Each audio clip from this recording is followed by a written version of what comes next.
Hi friends, ఎలా ఉన్నారండి? అందరు బాగున్నారా? నేను కూడా చాలా బాగున్నా. ఈరోజు వచ్చేసి మా ఇంటికి మా పిల్లలు వచ్చినారు. మా పిల్లలు ఎవరు అంటే మా అక్క కొడుకు, తర్వాత వచ్చేసి తమ్ముడు పిల్లలు వచ్చినారు. భోజనాలు చేసేసాను వాళ్ళ కోసము. పిల్లలకి పొద్దు పోవట్లేదంట.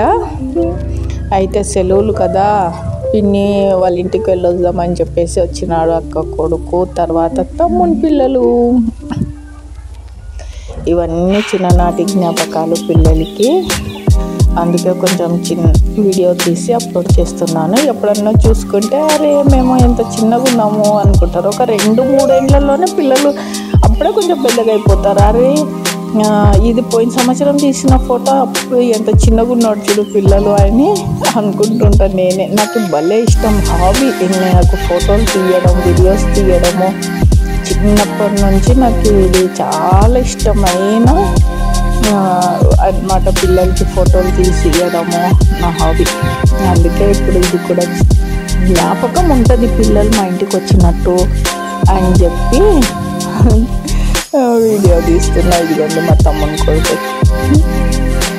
ఏం సందడిగా ఉందంటే ఇండ్లు, మా ఇంట్లో నాకు ఇష్టం అన్నమాట. ఇలా పిల్లలతోటిగా పక్షులతోటిగా సందడిగా ఉండడము. ఎప్పుడు సైలెంట్ అంటే భయంకరంగా నేను ఉండలేను. నాకు అస్సలు నచ్చదు. సైలెంట్ ఉండాలి ఇల్లు అంటే అస్సలు నచ్చదు.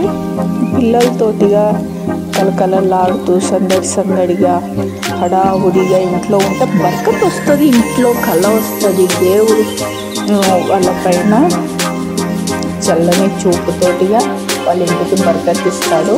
అందుకే నేను ఎప్పుడు చెప్తుంటాను, ఇంటికి ఎవరన్నా రాని వాళ్ళకి భోజనాలు పెట్టాలి. ఇంట్లో ఏది ఉంటే అది ప్రత్యేకంగా స్పెషల్గా చేయాల్సిన అవసరమే లేదు. మీ దగ్గర ఏది ఉంటే అది పెట్టాలి.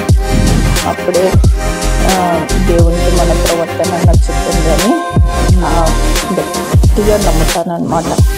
ఇప్పుడు చూడండి పక్షులు వచ్చేసినాయి. పక్షులు వచ్చినాయి చూడండి. ఈవినింగ్ టైంలో కరెక్ట్ 5 గంటలకు వస్తాయి అన్నమాట. మళ్ళీ పొద్దున 6 గంటలకు. డైలీ వీటికి నేను ఏదో ఒక ఆహారం అయితే రెడీగా పెడతాను అనమాట. అవి వచ్చి నన్ను పిలుస్తాయి, ఇంకా అరుస్తూనే ఉంటాయి. అందుకని ఏదో ఒక ఆహారం అయితే కంపల్సరీగా, అంటే మళ్ళీ గింజలు అవి ఇవి ఏమి తినవి. రైస్ లేదు అంటే రోటీ, కంపల్సరీగా రోటీ అన్న చేస్తాను. లేదు అంటే అన్నం ఉంటే ఒట్టి అన్నం కూడా తినవు, ఏదన్నా కలపాల. పప్పు లేదంటే ఇంకేమన్నా ఉంటే రైస్లో మటన్ కర్రీ, చికెన్ కర్రీ లాంటిది కొంచెం కారంగా ఉంటే తింటాయి అన్నమాట. ఇదిగోండి ఎన్ని వచ్చినాయి చూడండి. ఇదిగోండి ఇప్పుడు 5 అయ్యింది టైము. ఎండ అయితే ఇంకా సూపర్ ఉందన్నమాట. ఇక్కడ కర్నూలులో అయితే ఎండలు విపరీతంగా దంచి కొడుతున్నాయి. ఇంకా అంతే హ్యాపీగా ఉండాలి అందరూ. సమ్మర్ హాలిడేస్ పిల్లలతోటిగా సరదాగా గడపండి. ఊరికే ఇంట్లో ఉన్నారు, తలకాయ నొప్పి, ఎప్పుడు స్కూళ్ళు తెరుస్తారో, మీరు ఎప్పుడు స్కూల్లోకి పోతారో, తలకాయ నొప్పి రానైనా మీతోటిగా అని చెప్పి విసుక్కోకండి. బాధపడతారు చిన్నపిల్లలు. వాళ్ళకి ఏమి పెద్ద అల్లమని తిరిగి సమాధానం చెప్పరు కానీ చిన్నపుచ్చుకుంటారు. కాబట్టి పిల్లల పైన విసుక్కోకండి. వాళ్ళతో సరదాగా హ్యాపీగా వాళ్ళకి నచ్చినది ఏదో ఒక వంట చేయండి. తర్వాత వచ్చేసి ఆడుకోండి. మీరు కూడా పనులు చేపియండి, చిన్న పనులు. ఇంకా అదే పనిగా పనులు ఇంటికాడు ఉన్నారని చెప్పి అదే పనిగా పనులు చెప్పొద్దండి. ఏదో సరదాగా చిన్నగా నవ్వుతూ ఆడుతూ పాడుతూ మీరు కూడా వాళ్ళతో పనులు చేయండి, చేపియండి. ఓకే. ఇదిగోండి కోడిగుడ్డు, ఎల్లిపాయ కారము, ఆనియన్ వేసి ఫ్రై చేసినాను.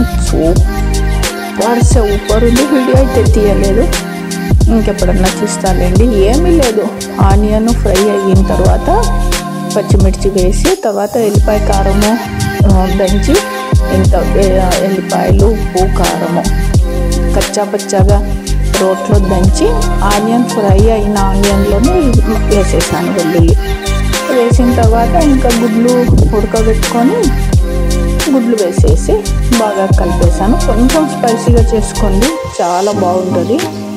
ఎల్లిపాయ కారంలోనే కొంచెం ఉప్పు, కొంచెం ఎక్కువ కారం వేసుకొని దంచుకోండి.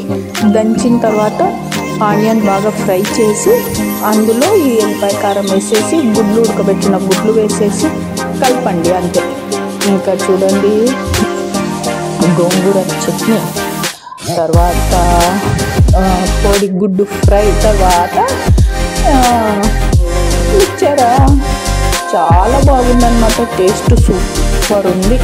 ఓకే, సూపర్ అంటే సూపర్ ఉంది. మీరు కూడా ఇలాగ చేసుకొని తినండి, ఆరోగ్యంగా ఉండాలి. కొంచెం మీకోసం టైం కేటాయించండి. పొద్దున 1 గంట, సాయంత్రం 1 గంట కంపల్సరీగా వాకింగ్ అయితే చేయాలి. ఇది దృష్టిలో పెట్టుకోండి. బాగా తినాలి, ఆరోగ్యంగా ఉండాలి, వాకింగ్ కూడా చేయాలి. బాయ్.